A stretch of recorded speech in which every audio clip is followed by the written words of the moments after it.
eternas tremendas. Claro, cuando hay un verdadero arrepentimiento, Dios mete su mano, pero aún a veces las consecuencias son inevitables. Cuando Dios ve un corazón arrepentido, te perdona.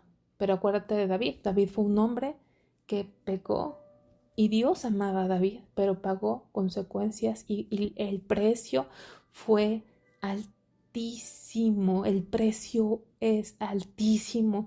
Y cuando estés tentada a caer, solamente piensa el precio que vas a pagar. Tienes que darte cuenta y abrir los ojos de que no vale la pena. No vale la pena. No quedará impune ninguno que la tocare. Fíjate la palabra que la tocare. Es muy importante porque ese tocar se refiere al contacto con una intención sexual. Cuando a lo mejor empieza a haber tocamientos, a lo mejor no necesariamente en las partes íntimas, pero tocamientos que no deben de haber entre un hombre y mujer porque despiertan un deseo sexual. Y sabemos que la naturaleza pecaminosa, sabe el hombre cómo acercarse a una mujer y sabe la mujer cómo acercarse al hombre. Y desde ahí las cosas no se ven bien, desde ahí hay peligro. Dice, no quedará impune ninguno que la tocare. Versículo 30. No tienen en poco al ladrón si hurta, para saciar su apetito cuando tiene hambre. Pero si es sorprendido, pagará 7 veces.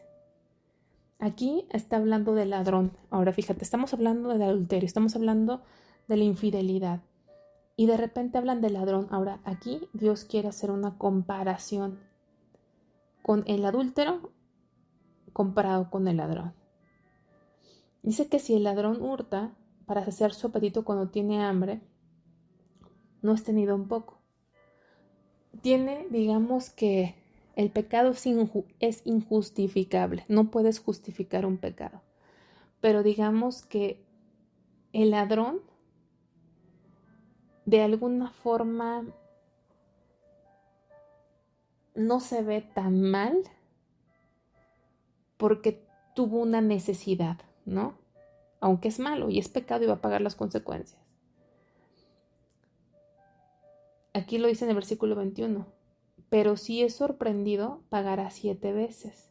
Entregará todo el haber de su casa. Si un ladrón es sorprendido, va a pagar las consecuencias.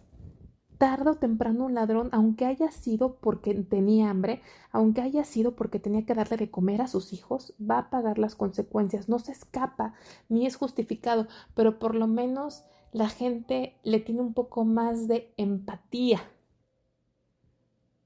porque ven la situación en la que él vivía. Por lo menos la gente es más empática, pero eso no le exime las consecuencias.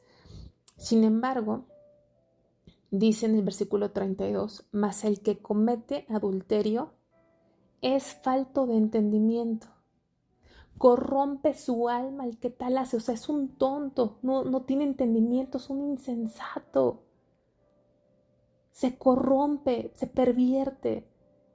Dice el versículo 33, heridas y vergüenza hallará, y su afrenta nunca será borrada.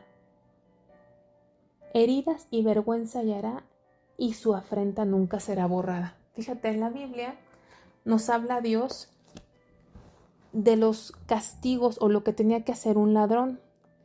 La Biblia habla de un concepto que es restitución. Es un concepto que está en el Antiguo Testamento y tú lo puedes buscar en las Escrituras, en Levítico, en Números. Habla de la restitución. Quiere decir, por ejemplo, si alguien en tiempos bíblicos se robaba una oveja, tenía que traer 4 ovejas.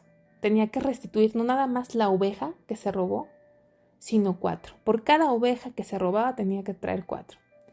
Ahora, si se robaba un buey, tenía que traer 5. Es decir, por cada buey que se robaba tenía que traer 5 de regreso.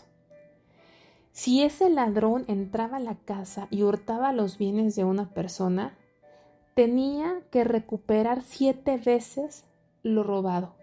7 veces lo robado. O sea, el ladrón, aunque fuese por necesidad de comer, Dios no lo eximía de su responsabilidad. Tenía que pagar las consecuencias, tenía que restituir y a veces, como dice aquí, tenía que perder absolutamente todo lo que tenía para cumplir con la ley de la restitución. Sin embargo, una vez que restituía, aunque había perdido todo, seguía adelante. Había forma de restituir. Aunque se quedara sin nada, había una forma en que podía restituir y ser liberado de la culpa y seguir con su vida. Pero en el caso del adulterio no aplica esto. En el caso del adulterio, el pecado de adulterio no existía restitución.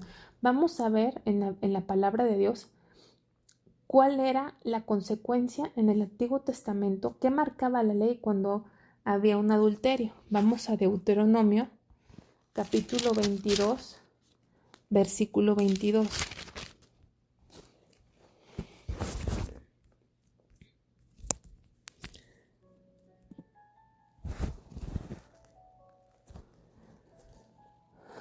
Dice: si fuere sorprendido alguno acostado con una mujer casada con marido, ambos morirán, el hombre que se acostó con la mujer y la mujer también. Así quitarás el mal de Israel. Así como la palabra de Dios decía, si robas tienes que traer la restitución. Dijimos que por una oveja 4 ovejas, por un buey 5 bueyes y por los bienes que se robaban 7 veces. Pero en el caso de adulterio, si alguien era sorprendido, los dos, tanto el hombre como la mujer, tenían que morir. ¿Para qué? Para eliminar la maldad, porque el pecado se propaga, el pecado se contagia. Ambos estaban castigados a la pena de muerte. Entonces, cuando comparas el pecado de hurto con el pecado de adulterio, los dos son graves delante de Dios. Pero el adulterio no tenía restitución, el adulterio no podían seguir con su vida, merecían la muerte. Causa la muerte, no hay restitución, no hay forma de seguir adelante con tu vida. Y algo muy importante, ambos morían, porque tanto el hombre como la mujer es culpable. Ningún hombre puede usar esta parte de la Biblia para decir: es que ella me prendió con sus ojos, es que ella era demasiado hermosa, es que ella me coqueteó, ella me hizo caer. No, ni la mujer puede decir del hombre: es que él me hizo caer, él me engañó, él me sedujo. Siempre estamos buscando a quién culpar, siempre estamos buscando excusas, como vimos desde el primer pecado en el huerto del Edén. Cuando Dios le preguntó al hombre le echó la culpa a la mujer le echó la culpa a la serpiente. No, si te fijas, ambos. Porque vivimos en un mundo muy machista, donde cuando pasa algo así, todo el juicio generalmente es contra la mujer. Quizá no siempre, generalmente es contra la mujer, al menos en algunos países. A lo mejor hay casos donde se van al lado opuesto y es con el hombre, pero creo que son los mínimos. Pero ni es para irnos de un lado, ni es para irnos de otro lado. Ambos son culpables delante de Dios y ambos merecedores de la muerte. Dice en el versículo 33: heridas y vergüenza hallará, y su afrenta nunca será borrada. Es un pecado tremendo delante de Dios, es un pecado que merece la muerte, es un pecado que trae vergüenza. Y si no es en esta vida, en la postrera pagará las consecuencias si no hay un verdadero arrepentimiento. Y repito, aunque hay un verdadero arrepentimiento, los pecados traen consecuencia. Y dice el versículo 34: porque los celos son el furor del hombre, y no perdonará en el día de la venganza. No aceptará ningún rescate, ni querrá perdonar, aunque multipliques los dones. Entonces es algo muy tremendo, porque es un pecado que trae deshonra, trae oprobio y a veces termina en tragedia. ¿Por qué? Porque cuando un esposo o una esposa son celosos y se dan cuenta de una infidelidad, hay divorcio, los niños sufren, pero a veces no nada más eso, que ya de por sí es trágico, sino a veces hay asesinatos. A mí, en mi vida personal, un muy buen amigo, que es una de las cosas que más me ha impactado en mi vida, un amigo que creo que tenía fundamentos, en alguna forma, valores en su vida, al encontrar a su esposa en adulterio, la mató. Se arrepintió inmediatamente, llamó al 911. Quizá no pensó en matarla, fue un momento de ira, no lo sé, solamente Dios sabe lo que pasó. Pero está en la cárcel, creo que para toda la vida, y la que era su esposa pues muerta, hijo sin padre y sin madre, en un momento pues de ira. Como digo, yo no sé, solamente ellos saben, y yo no estoy para juzgar, Dios juzgará sus vidas, pero cuando vemos esas cosas no es para espantarnos, sino para saber que yo creo que él nunca se imaginó terminar en esa situación, no tenía ningún antecedente penal. Y hay mucha gente que termina en situaciones muy trágicas en su vida sin pensar que se encaminaba a ello. Entonces, de verdad, este pecado trae tragedias, trae asesinatos, trae violencia, trae cosas horribles, y historias han terminado en fatalidad, en muerte, en suicidio, en accidentes, por andar discutiendo, por violencia. Es tremendo este pecado, las consecuencias son horribles. Tengamos mucho cuidado de no meternos con el fuego, de no acercarnos al fuego. Y como aquí dice en la palabra de Dios, dice que no codiciemos. Todo empieza en una atracción. Y si tú detectas una atracción con alguien que no es tu esposo, tienes que someterte a Dios desde ese momento. Tienes que tomar acciones desde ese momento, porque cuando empiezas a dar pasos inapropiados, llega un punto muy rápidamente en que ya eres presa y va a ser muy difícil volver atrás, va a ser muy difícil retornar.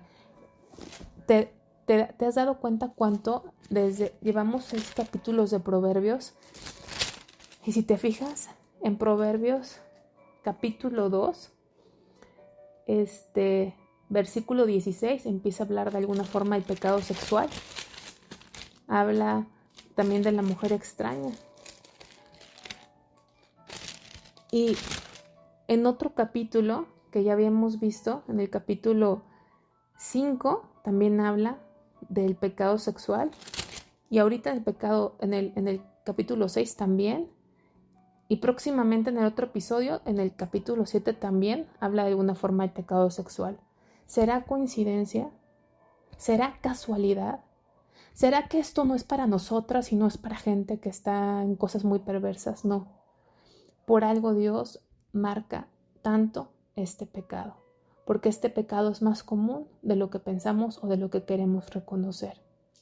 Y tenemos que andar con mucho cuidado en nuestras vidas e instruir a nuestros hijos. Tocar estos temas a través de la oración y a través de la palabra es muy importante. Yo no sé cada cuándo tú los tocas estos temas con tus hijos, pero es muy importante.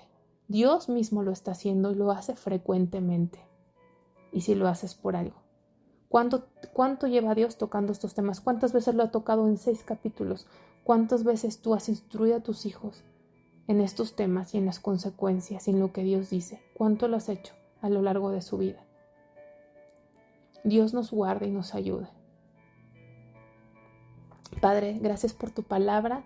Te bendecimos y te exaltamos. Te pido que nos sigas poniendo el querer y el hacer, que nos sigas poniendo el deseo de estudiar tu palabra y que nos guardes de todo pecado. En el nombre de Cristo Jesús. Amén.